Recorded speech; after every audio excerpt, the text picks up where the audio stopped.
Hi ಎಲ್ರಿಗೂ ನಮಸ್ಕಾರ. ನನ್ನ ಟಾಪಿಕ್ನ ಇವತ್ತಿನ ಟಾಪಿಕ್ ಟಾಕ್ಸಿಕ್ ಡ್ಯಾಡಿ ಸೋ.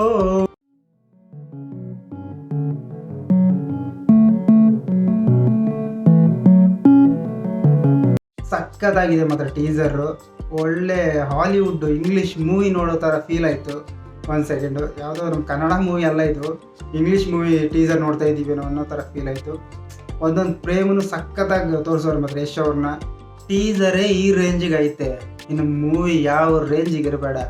ಈ ಮೂವಿ ನೋಡೋ ಪ್ರತಿಯೊಬ್ಬರಿಗೂ ಒಂದು ಮಾತು ಇವಾಗಲೇ ಹೇಳ್ಬಿಡ್ತೀನಿ, ಅದೇನೆಂದರೆ ಪ್ರತಿಯೊಬ್ಬರು ನೀವು ಒಂದು ಇಂಗ್ಲೀಷ್ ಮೂವಿ ನೋಡ್ತಿದ್ದೀನಿ ಅನ್ನೋ ಫೀಲಲ್ಲೇ ಹೋಗಿ. ನಿಮ್ಗೆ ಖಂಡಿತ ಇದು ನೆಕ್ಸ್ಟ್ ಲೆವೆಲ್ ಫೀಲ್ ಕೊಡುತ್ತೆ, ನೆಕ್ಸ್ಟ್ ಲೆವೆಲ್ ಒಂದು ಖುಷಿ ಕೊಡುತ್ತೆ ಅಂತ ಹೇಳ್ತೀನಿ. ನಾರ್ಮಲ್ಲಾಗಿ ನೀವು okay Kannada movie Yash movie ಅಂತ ಹೋದರೆ ನಿಮಗೆ ಸ್ವಲ್ಪ ಇದು ಅನ್ಸ್ಬೋದು, ಏನಕ್ಕಂದ್ರೆ ಆ ಥರ ಸ್ಟಫ್ ಇದೆ, ಇದು ಹಾಲಿವುಡ್ ರೇಂಜಿಗಿದೆ. ಯಾರೆಲ್ಲ ಟೀಸರ್ ನೋಡಿದ್ರ ನಿಮಗೆಲ್ಲ ಹೇಗೆ ಅನಿಸ್ತು ಅಂತ ಕಮೆಂಟ್ ಮಾಡಿ. ಮತ್ತೆ ಸಿಗೋಣ.